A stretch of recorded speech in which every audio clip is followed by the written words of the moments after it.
4 steps in how a narcissist apologizes in their unique, abusive way. Step 1, they create the problem. Kaya sirain ko kayo lahat. Wala akong pakialam kung totoo man o hindi ang paninira ko sa inyo. Basta lang masira kayo. Yan yung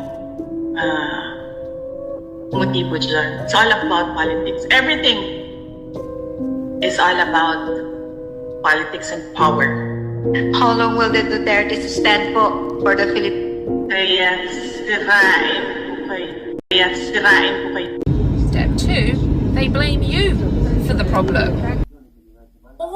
Ang ina ninyong lahat.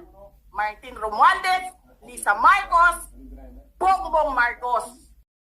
Step 3, they no longer want to communicate and often give you the silent treatment.